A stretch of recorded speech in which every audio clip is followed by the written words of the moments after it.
ఆత్మకూరు ఎం మండల కాంగ్రెస్ పార్టీ మండల అధ్యక్షులు మనతో ఉన్నారు, కందటి అనంతరెడ్డి గారు. ఇప్పుడు మండలంలో 6 గ్యారంటీలు కానీ 99 రోజుల ప్రణాళిక కానీ కాంగ్రెస్ ప్రభుత్వం అధికారంలోకి వచ్చిన తర్వాత ఈ మండల డెవలప్మెంట్ ఏ విధంగా ఉందో వారిని అడిగి తెలుసుకునే ప్రయత్నం చేద్దాం. నమస్తే అండి మండల నాయకులు. నమస్తే సార్. ఎట్లా ఉంది సార్ ఇక్కడ 6 గ్యారంటీలు మండల స్థాయిలో ఎంత మేరకు లబ్ధి చేకూరినాయి సార్? ముఖ్యమంత్రి రేవంత్ రెడ్డి నాయకత్వాన ప్రభుత్వం ఏర్పడిన తర్వాత పేద ప్రజల కొరకు మహిళలకు ఉచిత బస్సు సౌకర్యం 100% జరుగుతున్నది.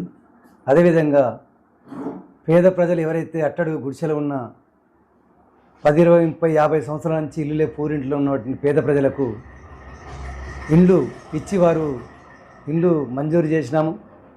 వారు కట్టుకున్నారు. ఇప్పుడు ప్రతిరోజు కూడా ప్రజలు గృహప్రవేశం కూడా చేసుకుంటున్నారు. అదేవిధంగా ఇంకా ప్రజల యొక్క పింఛన్లు కానీ కొత్త గతంలో కొన్ని రేషన్ కార్డులు ఇచ్చినాము. అదేవిధంగా యథావిధిగా కళ్యాణ లక్ష్మి కూడా జరుగుతుంది. మరి ప్రభుత్వం నుంచి పేద ప్రజలకు ఏదైతే హాస్పిటల్ నుండి సీఎం రిలీఫ్ ఫండ్లు కూడా అందరూ కూడా ప్రతి ఒక్కరు కూడా తీసుకుంటున్నాము. ₹1,00,000 పెడితే 30-35% తీసుకుంటున్నాము.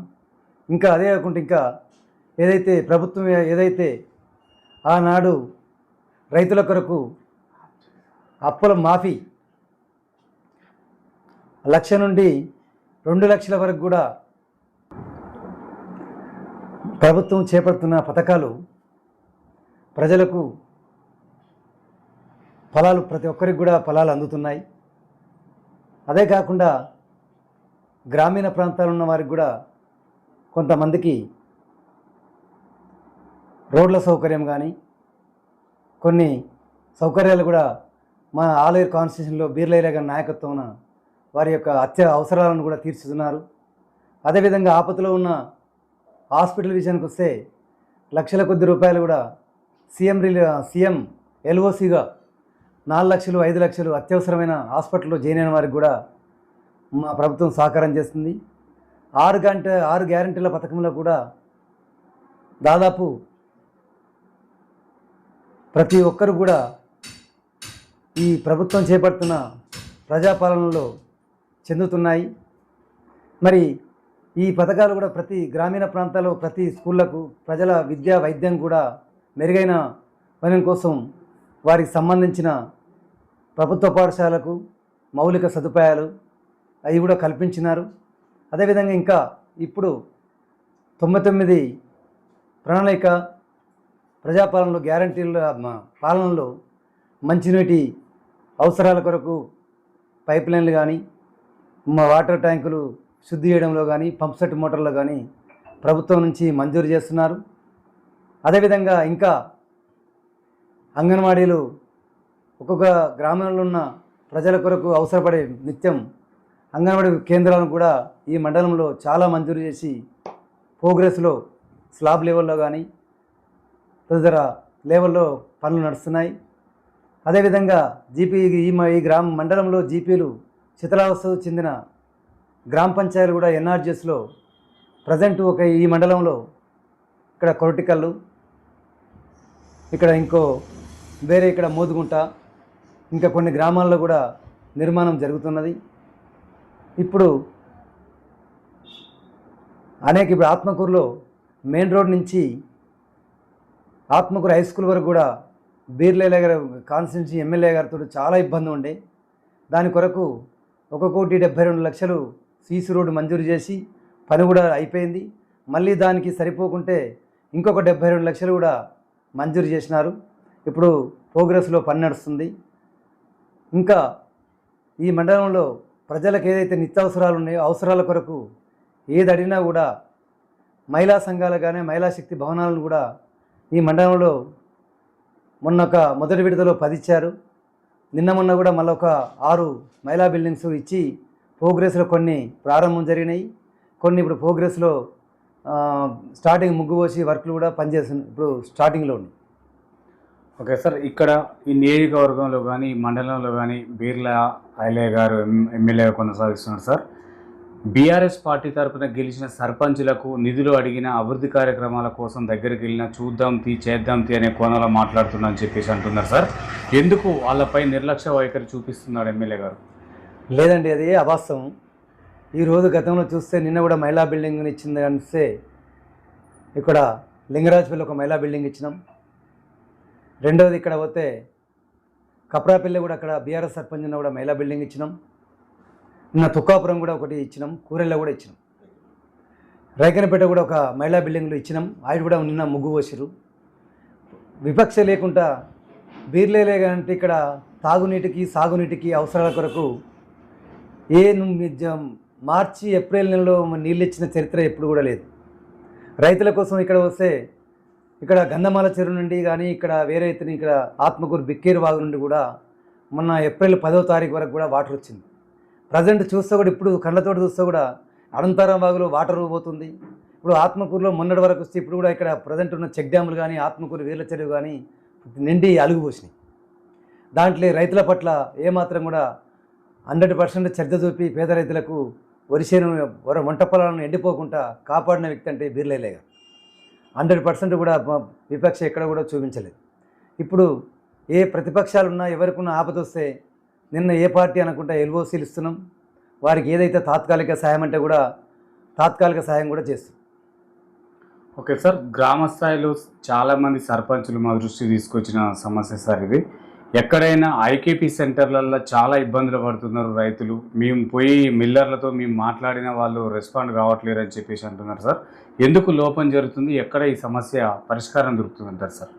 ఇది ఈసారి వాస్తవంగా మొన్న మనం మేము మార్చి ఏప్రిల్ గత బీఆర్ఎఫ్ ప్రభుత్వం కంటే ఒక 15 రోజుల ముందు కాంగ్రెస్ పార్టీలు వచ్చిన తర్వాత ఐకేపీ సెంటర్ కానీ పిఎస్సి సహకార బ్యాంక్ నుండి కూడా కానీ ప్రతి ఆమ్లెట్ కూడా ఒక ఐకేపీ సెంటర్ అన్నా లేకపోతే బ్యాంకు నుండి ఒక మార్కెట్ ఏర్పాటు చేసినాం. ఒకే దగ్గర లారీల సమస్య వస్తాయని. కానీ పరిస్థితి ఏంటంటే గత సంవత్సరం కంటే ఈ సంవత్సరం పంట కూడా పెరిగింది. గతంలో వర్షాలు వచ్చి రైతులు కొంతమంది ఒక 25% 30% వరకు అమ్మకాలు జరిగినాయి. కానీ ఈ సంవత్సరం మాత్రం పంటలు కూడా ఎవరికి కూడా ఒక్క రైతు కూడా వరిసేను ఎండిపోకుండా పండించినారు. రైతులు కూడా ప్రైవేటు పరంగా కొనుగోలు చేసిన వారికి ప్రభుత్వానికి 400 నుంచి 600 రూపాయల పరాకం ధర తక్కువ ఉన్నందున ప్రతి రైతు కూడా మార్కెట్లో పోసి వడ్లు అమ్ముకోవడానికి అందరూ ప్రయత్నం చేస్తున్నారు.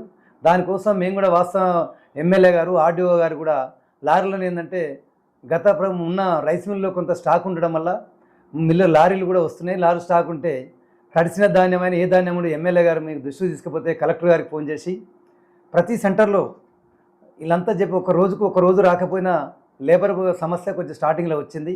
లేబర్ ప్రతి లారీల దగ్గర మన రైస్ మిల్ల దగ్గర పోతే ఒక లారీ పోయిన లారీ 4 రోజులు 5 రోజులు ఉండే వరకే ఈ మార్కెట్లకు లారీ రావడానికి కొంచెం 3-4 రోజులు ఆలస్యమైంది వాస్తవం. కానీ లేబర్ వచ్చిన తర్వాత రైస్ మిల్లలు లేబర్ వచ్చిన తర్వాత 24 అవర్స్లో ఖాళీ అవుతున్నాయి. ఇంకోటి ప్రైవేట్ పరంగా కూడా లారీలు కూడా ఆర్డీఓ గారు వచ్చి ఇక్కడ ఎమ్మెల్యే గారి దృష్టి కలెక్టర్ చెప్పి దాదాపు 70% ఇప్పటికీ వెళ్ళిపోయింది. ఒక 25% ఉంది. దాన్ని కూడా మా ఎమ్మెల్యే గారు కూడా మొన్న కూడా మాట్లాడారు. 25% 5-6 తారీఖు కాకుండా 10 తారీఖు తడిసిన ధాన్యం కానీ ఇప్పుడు ఉన్న మిగిలిన ధాన్యం కూడా ప్రతి గింజ కూడా ప్రభుత్వమే కొనడానికి పూర్తి అవుతుందని ఎమ్మెల్యే గారు కూడా నిన్న మొన్న కూడా కలెక్టర్తో మాట్లాడడం జరిగింది. సంబంధిత ఎంఆర్ఓలు కానీ ఆర్డీఓ ఇక్కడ సంబంధిత అన్ని కూడా మాట్లాడి పరిష్కారం చేస్తున్నారు. సార్, చాలా చోట్ల ఇందిరమ్మ ఇండ్లు అనర్హులకు ఎక్కువ వచ్చినాయి, అర్హులకు రాలేవని చెప్పేసి అంటున్నారు సార్. అది కూడా మా దృష్టికి వచ్చింది ఈ మండల స్థాయిలో. దానికి ఎలా పరిష్కారం చేస్తారు సార్? లేదండి, ఆత్మకూరు మండలంలో మాకు 3500 ఇండ్లు వస్తే ప్రతి గ్రామంలో కూడా 100% అట్టడుగు ఉన్న ప్రాంతము అన్ని కులాల వర్గాలకు వచ్చేటట్టు కూడా ఎస్సీలు కానీ మైనార్టీలు కానీ ప్రతి ఒక్కరికి కూడా అర్హులకు ఏదైతే అర్హులు ఉన్నారో వారందరికీ కూడా ప్రతి ఒక్కరికి ఇండ్లు ఇచ్చినాము. గృహప్రవేశం కూడా చేసుకున్నాము. అదేవిధంగా చూస్తే మా దగ్గర ఇదే కొట్టుకల్ గ్రామంలో చూస్తే కనీసం ఇక్కడ బీఆర్ఎస్ ప్రభుత్వంలో ఉన్న వారికి 8 ఇండ్లు ఇచ్చినాం. ఎస్సీ కానీ ఎస్టీ కానీ మైనారిటీలకు కూడా మండలంలో కూడా ప్రతి ఒక్కరు కూడా ఎమ్మెల్యే గారు ఏమన్నదంటే ఏ పార్టీ అయినా కానీ అట్టడుగు వర్గం పేదరికాన్ని చూసి ఖచ్చితంగా ఇండ్లు ఇవ్వమని చెప్పారు.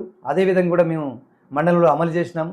దాదాపు ఒక 75% కూడా గృహప్రవేశానికి ప్రయత్నం చేస్తూ ఉన్నాయి.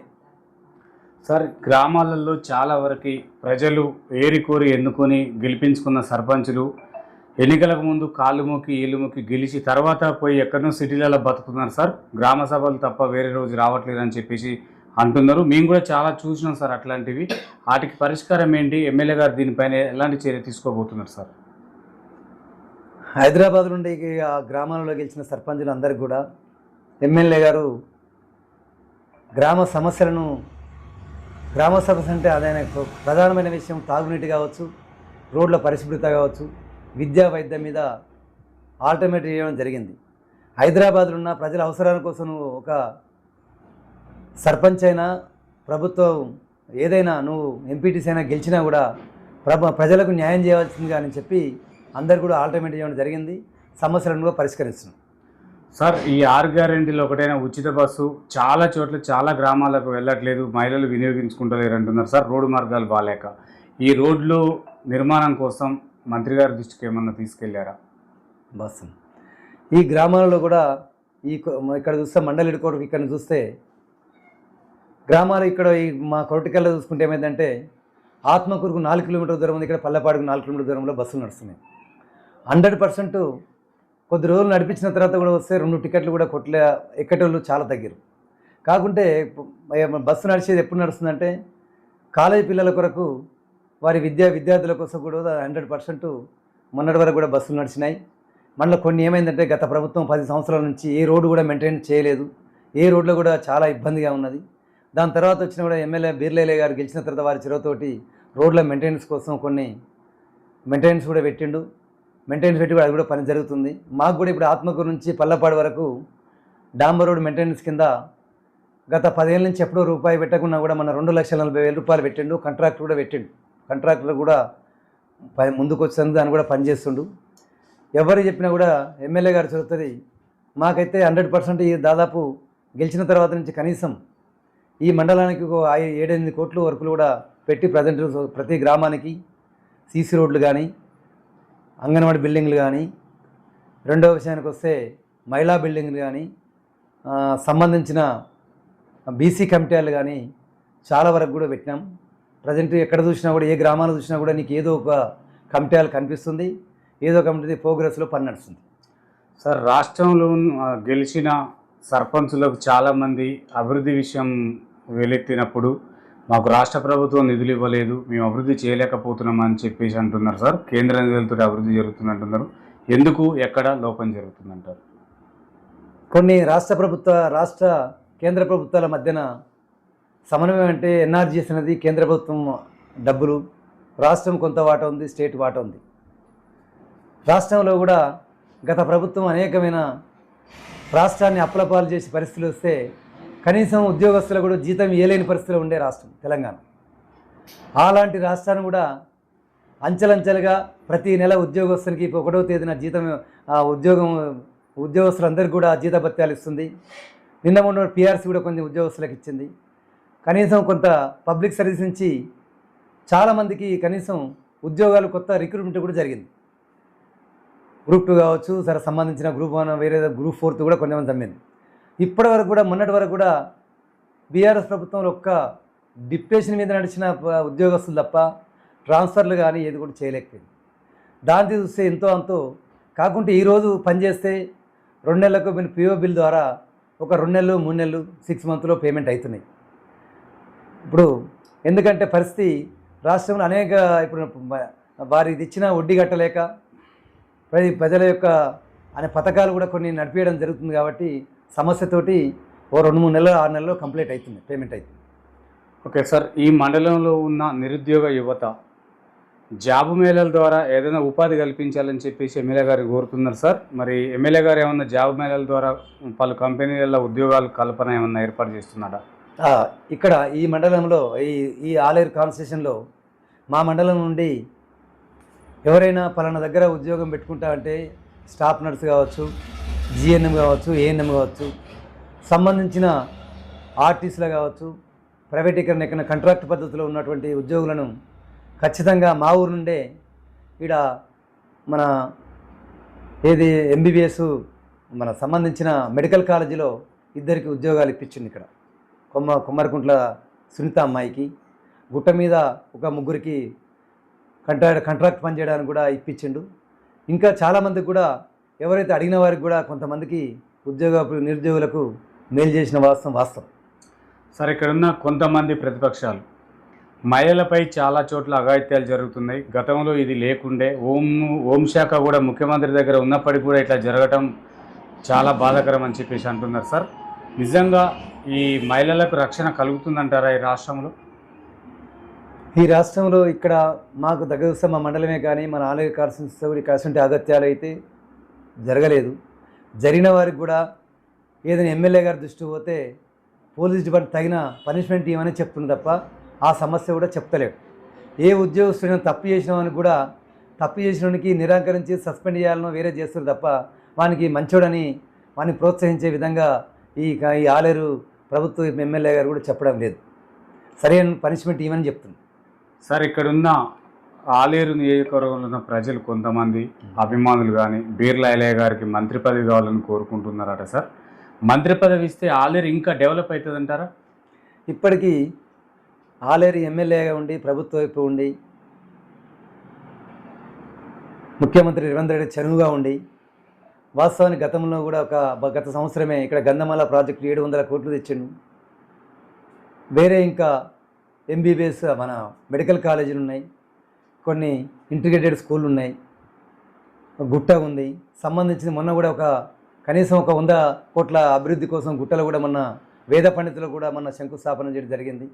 ఇంకా కొన్ని రోడ్లు కూడా డెవలప్ చేయడానికి మంత్రి అయితే ఇప్పుడు చేస్తున్నటువంటి 50%కు ఇంకొక 90% వరకు లాభం చేకూరుస్తారని అందరికీ కూడా నమ్మకం ఉంది. నమ్మకంతో అభిమానులు కానీ మన సంబంధించిన నాయకులు సర్పంచ్ అందరూ కూడా మంత్రి పదవి కావాలని కోరుతున్నారు. సార్, గత ప్రభుత్వంలో ఉన్న నాయకులు కానీ ఎమ్మెల్యేలు కానీ నియోజకవర్గాలలో గ్రామ స్థాయిలో రైతు వేదికలు, శ్మశాన వాటికలు, సీసీ రోడ్లు, డ్రైనేజీ మొత్తం మేమే అభివృద్ధి చేశాం, ఇప్పుడున్న అధికారంలో ఉన్న నాయకులు ఏం చేయట్లేరని అంటున్నారు.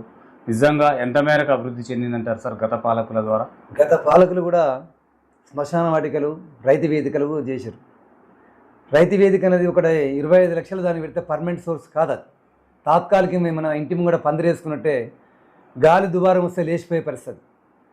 ఇంకోటి శ్మశాన వాటికలు చేస్తే కూడా ఇప్పటికీ శ్మశాన వాటికలు కూడా పేమెంట్ కానీ సర్పంచులు ఇప్పటికి ప్రజెంట్ ఉన్నారు. బీఆర్ఎస్ ప్రభుత్వంలో డబ్బులు రాకుండానే కాంగ్రెస్ ప్రభుత్వం వచ్చిన తర్వాతనే 500 కోట్లు 250 కోట్లు వాళ్ళ పాత బకాయిలన్నీ చెల్లించింది కాంగ్రెస్ ప్రభుత్వమే. సార్, రాష్ట్రంలో ఎంపీటీసీ జెడ్పీటీసీ ఎన్నికలు ఎందుకు పోస్ట్పోన్ చేస్తున్నారని కొంతమంది ప్రజలు అడుగుతున్నారు. సార్, వాళ్ళకి మీరు ఏం చెప్తారు? ఎంపీటీసీ ఎంపీటీసీ జెడ్పీటీసీ ఎన్నికలు ఎప్పుడైనా నేను ఒక 2001 నుంచి పరిస్తే జూన్, జూలై, ఆగస్టులోనే జరుగుతాయి. ఎన్ని సంవత్సరాలు ఉన్నా కూడా సంబంధించిన ఆ నెలలనే ఎందుకో జరుగుతాయో కానీ మరి ప్రభుత్వం నుంచి ఎన్నికలు పెడతాయని చెప్తున్నారు కానీ మరి వాస్తవానికి ఇప్పుడు డిసెంబర్లోకి జరుగుతాయని మాకు నమ్మకం ఉంది సార్.